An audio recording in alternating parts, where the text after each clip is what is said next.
There was a night such as this, a night when a young, beautiful woman was pressed to her limits. She could no longer accept what the future held for her. She knew she had to destroy herself before she became something she did not want to be.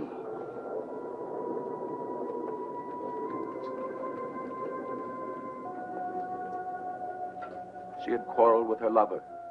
She tried to send him away, but he would not be put off. He tried to put his arms around her, but she broke away from him and ran out into the stormy night.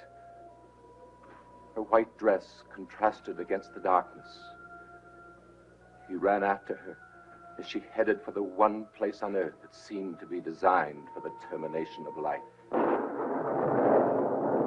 rain drenched her.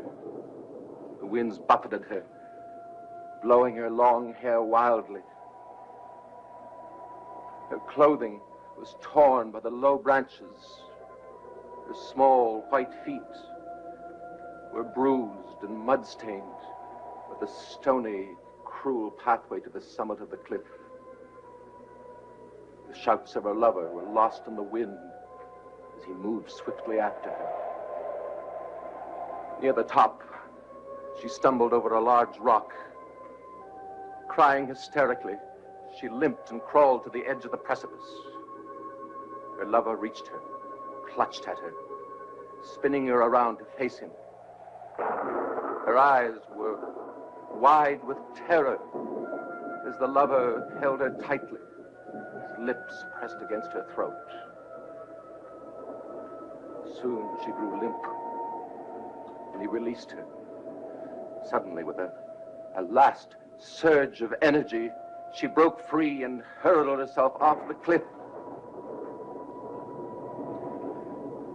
Her scream reacting and echoing as she plunged downward. Her body was impaled on the large, craggy rocks below. Her lover descended to the bottom of Widow's Hill and found her body broken, lifeless, bloodless.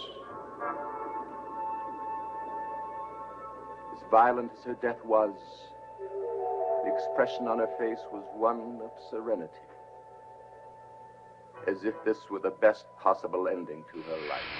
It was a night such as this, the night when a young, beautiful woman was pressed to her limits. She could no longer accept what the future held for her. She knew she had to destroy herself before she became something she did not want to be. She quarreled with her lover. She tried to send him away. He would not be put off. He tried to put his arms around her, but she broke away from him, and she ran off into the stormy night. Her white dress contrasted against the darkness.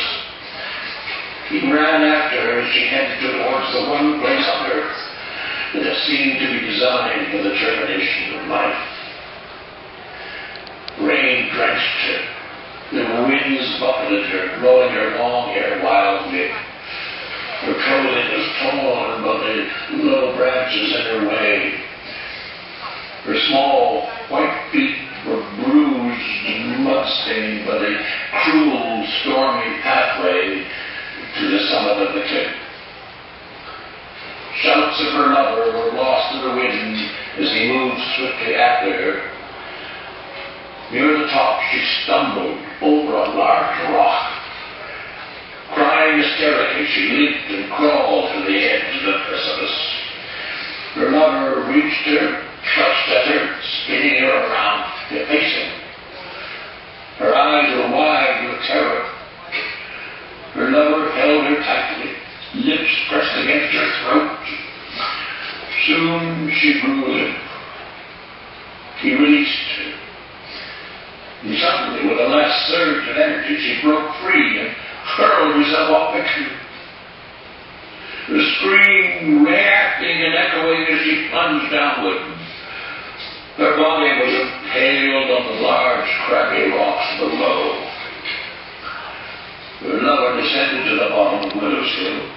and found her body broken, lifeless, bloodless. As violent as her death was, the expression on her face was one of serenity, as if this were the best possible ending to her life.